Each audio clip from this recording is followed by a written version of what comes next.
The important points to consider when you're guiding a young person with visual impairment: you need to say their name so that they know you're speaking to them, and tell them your name so they know who they are speaking to. It's also important that they are taking your arm when you're guiding them rather than you taking their arm. This is important because they need to be anticipating what's coming up. It also gives them more control, and then they can let go of your arm if they feel uncomfortable and if they don't feel that they are safe. And this is important for when they get older and they're maybe asking for assistance out in the public with other people. If they're used to people taking their arm, then they won't know there's something wrong if somebody's taking them somewhere they don't want to go.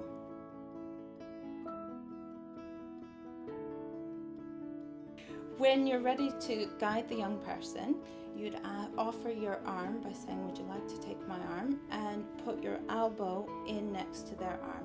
Then allow the young person to take your arm, and they would hold just above your elbow using a pincer grip. And pincer grip is like holding a cup, so with your hand like this on the back of the arm. This is a standard grip for older children. When they're younger, you would start off, when they're really little and they can't reach your arm, you'd start off by holding hands.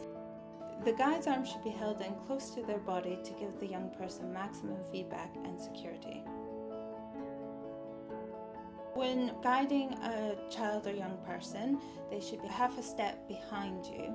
It's important to walk at the child or young person's pace.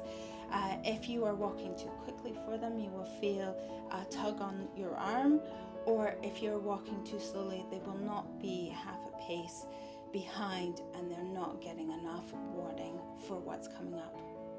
It is important for the guide to pause when there is going to be a change, such as a change in direction or gradient, a curb or a step coming up, so that the young person can anticipate that something different is about to happen.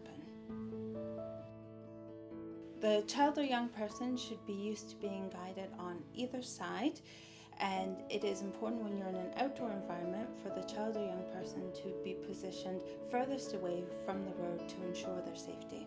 So this means that there are some times when it might be necessary for the child to be on the other side.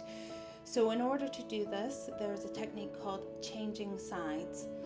And it is important that they are given this verbal prompt and the term changing sides so they know what they are expected to do.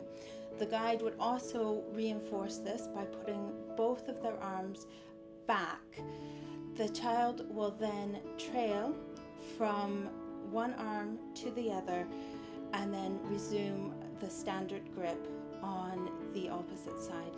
Now, in order to teach this when a child is young and they're first learning, the guide would trail behind the young person so they understand what this feels like. When guiding a child or young person, it is important for the child or young person to be listening to the sounds in the environment so they understand where they are and what's going on around them. The guide can draw their attention to certain things by asking them what they can hear, what they can feel, and what the environment is like.